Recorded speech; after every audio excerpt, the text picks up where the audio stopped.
श्री रामचरितमानस अयोध्या कांड। भरत जी प्रभु श्री रामचंद्र जी के चरण कमलों की पादुका की वंदना करके और श्री राम जी से आज्ञा पा करके भरत और शत्रुघ्न दोनों भाई चले। मुनि तपस्वी और वन देवता सब बार बार उनके सम्मान करके उनसे विनती करते हैं।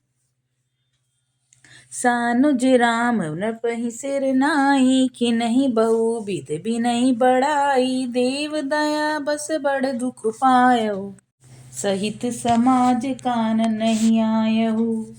छोटे भाई लक्ष्मण जी समेत श्री रामचंद्र जी ने राजा जनक जी को सिर नवाकर उनकी बहुत प्रकार से विनती की और बड़ाई भी की। कहा, हे देव, दयावश आपने बहुत दुख पाया, आप समाज सहित वन में आए।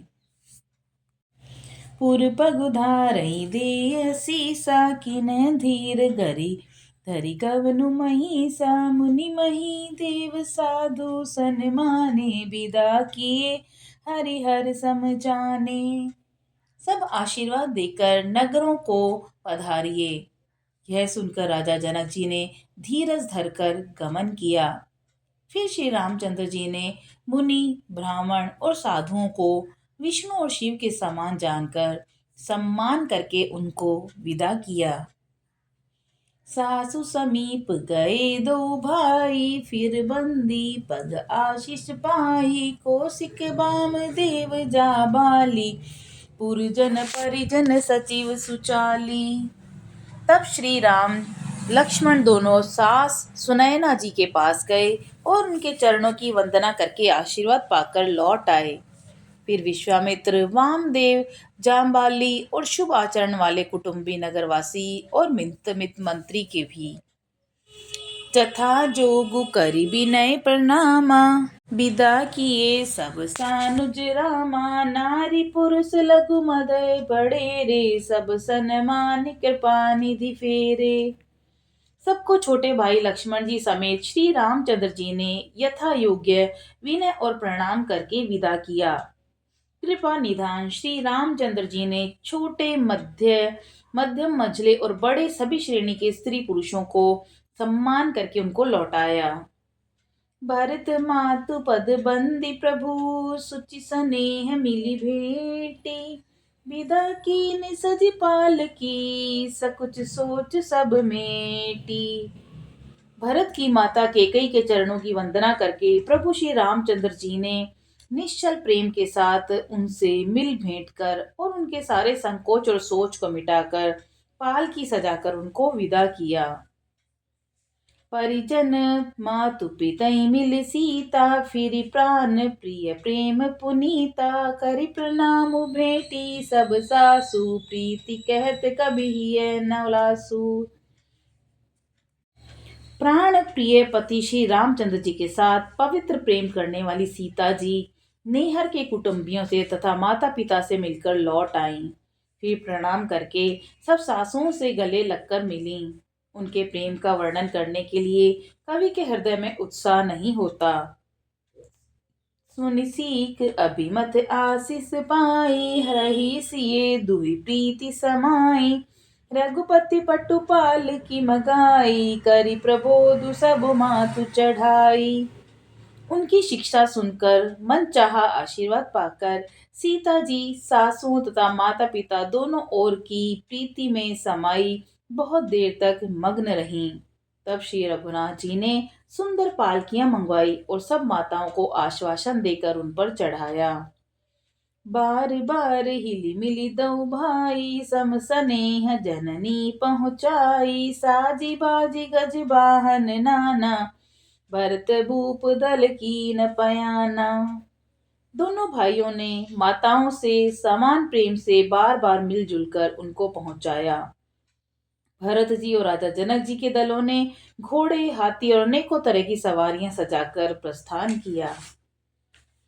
हृदय राम सिय लखन समेता, चले जाहि सब लोग अचेता, बस बाजी गज पसु ही हारे, चले जाहि पर बस मन मारे। सीता जी और लक्ष्मण जी सहित श्री रामचंद्र जी को हृदय में रखकर सब लोग बेसुध हुए चले जा रहे हैं। बैल घोड़े हाथी आदि पशु हृदय में शिथिल हुए परवश मरण मन मारे चले जा रहे हैं। गुरु गुरु तीय पद बंदी प्रभु सीता लखन समेत, फिरे हर्ष विस्मय सहित आए परन निकेत। गुरु वशिष्ठ जी और गुरु पत्नी अरुंधति जी के चरणों की वंदना करके सीता जी और लक्ष्मण जी सहित प्रभु श्री रामचंद्र जी हर्ष और विषाद के साथ लौटकर पर्णकुटी पर आए।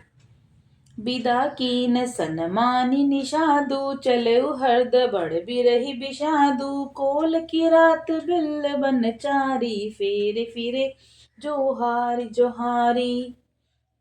फिर सम्मान करके निषाद राज को विदा किया। वह चला तो सही, किंतु उसके हृदय में विरह का बड़ा भारी विषाद था। फिर श्री रामचंद्र जी ने कोल, किरात, भील आदि वनवासी लोगों को लौटाया। वे सब जोहार जोहार कर वंदना कर करके लौटे। प्रभु सिय लखन बैठी बट छाही, प्रिय परिजन वियोग बिल खाही, भरत सनेह सुभाव सुबानी, प्रिया अनुज सन कहत बखानी। प्रभु श्री रामचंद्र जी, सीता जी और लक्ष्मण जी बड़ की छाया में बैठकर प्रियजन और परिवार के वियोग से दुखी हो रहे हैं। भरत जी के स्नेह, स्वभाव और सुंदर वाणी को बखान बखान कर वे प्रिय सी पत्नी सीता जी और छोटे भाई लक्ष्मण जी से कहने लगे, प्रीति प्रतीति वचन मन करनी, श्री मुख राम प्रेम बस बरनी, तेहि अवसर खग मृग जल मीना, चित्रकूट चर अचर मलीना। श्री रामचंद्र जी ने प्रेम के वश होकर भरत जी के वचन, मन, कर्म की प्रीति और विश्वास का अपने श्री मुख से वर्णन किया। उस समय पक्षी, पशु, जल की मछलियां, चित्रकूट के सभी चेतन और जड़ जीव उदास हो गए। विबुध बिलो की दशा रघुबर की, बरसी सुमन कही गति घर घर की, प्रभु प्रणाम करि दीन भरोसु, चले मुदित मन डर न खरोसु। श्री रघुनाथ जी की दशा देखकर देवताओं ने उन पर फूल बरसाए और अपने घर घर की दशा कही, दुखड़ा सुनाया। प्रभु श्री रामचंद्र जी ने उन्हें प्रणाम कर आश्वासन दिया और तब वे प्रसन्न होकर चले और मन में जरा सा भी डर न रहा।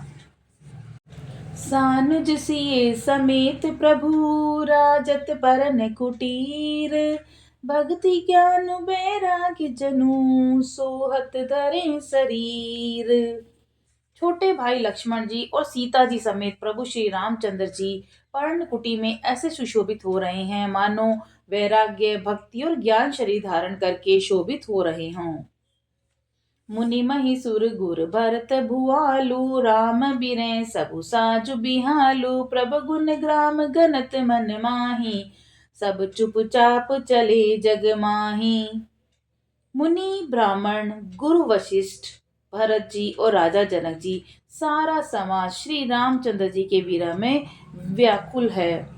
प्रभु के गुण समूह को मन में स्मरण करते हुए सब लोग मार्ग में चुपचाप चले जा रहे हैं।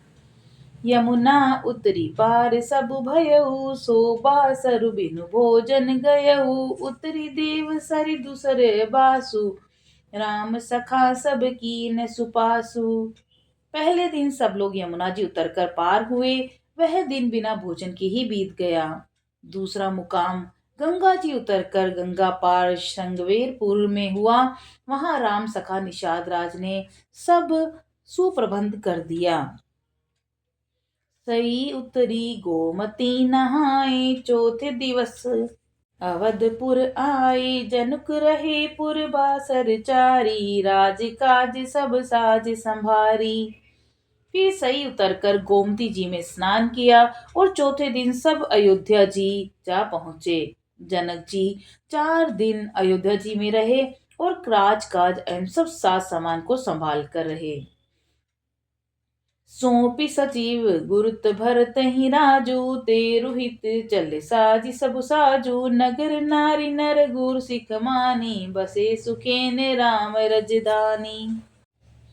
तब मंत्री गुरु जी और भरत जी को राज्य सौंपकर सारा राज सामान ठीक करके तिरुहित को चले। नगर के स्त्री पुरुष गुरु जी की शिक्षा मानकर श्री राम जी की राजधानी अयोध्या में सुखपूर्वक रहने। राम दरस लगी लोग सब, करत नेम उपवास। तज तजी भूषण भोग सुख, जिय अवध की आस। सब लोग श्री रामचंद्र जी के दर्शन के लिए नियम और उपवास करने लगे। वे भूषण और भोग सुख को छोड़ छोड़कर अवधि की आशा पर जी रहे हैं। सचिव सुसेवक भरत प्रबोधे, निज निज काज पाए सिख ओधे। पुनि सिख दीन बोले लघु भाई, सौंपी सकल मातु सेविकाई। भरत जी ने मंत्रियों और विश्वासी सेवकों को समझाकर उद्यत किया। वे सब सीख पाकर अपने अपने काम में लग गए। फिर छोटे भाई शत्रुघ्न को बुलाकर शिक्षा दी और सब माताओं को की सेवा उनको सौंपी।